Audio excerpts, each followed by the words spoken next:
Hello दोस्तों, बहुत स्वागत है आप सबका मेरे चैनल आरएच के जुडिशियल पे। तो दोस्तों, आज मैं बात करूंगी आपसे एक केस के बारे में जो भारत का पहला ऐसा केस है। गाज़ियाबाद का रहने वाला एक युवक था जिसका नाम था हरीश राणा।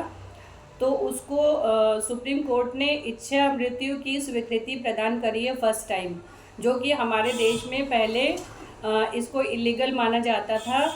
लेकिन अब ये भारत का पहला ऐसा केस बन गया है, क्योंकि 13 सालों से वो युवक बिल्डिंग से गिरने के कारण कोमा में था और उसका शरीर बिल्कुल रिस्पॉन्ड नहीं कर रहा था।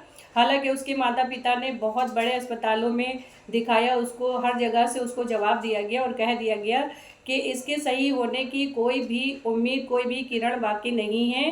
तो ऐसी स्थिति में फिर भी सुप्रीम कोर्ट ने सारे मेडिकल जो भी रिकॉर्ड्स थे उसके चेक किए, मेडिकल बोर्ड से और डॉक्टर से गहन पूछताछ करी। उसके बाद ये फैसला लिया गया कि निष्क्रिय इच्छा मृत्यु जिसे कहते हैं पैसिव यूथेनेशिया प्रदान करा गया। और ये कहा गया कि जिस तरह से अगर किसी व्यक्ति को जीवन जीने का गरिमापूर्ण अधिकार है, उसी तरह से किसी भी व्यक्ति की मृत्यु भी गरिमा के साथ ही होना चाहिए, डिग्निटी के साथ होनी चाहिए।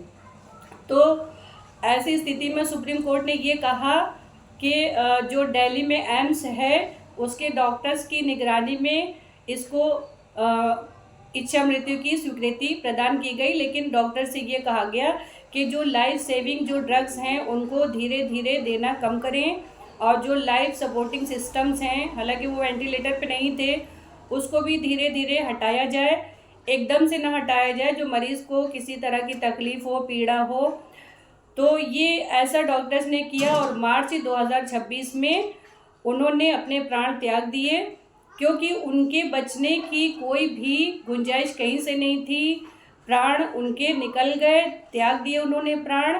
और 2026 में ये केस भारत का पहला ऐसा केस बना जो कि हरीश राणा के नाम से जाना जाता है। ओके दोस्तों, थैंक यू।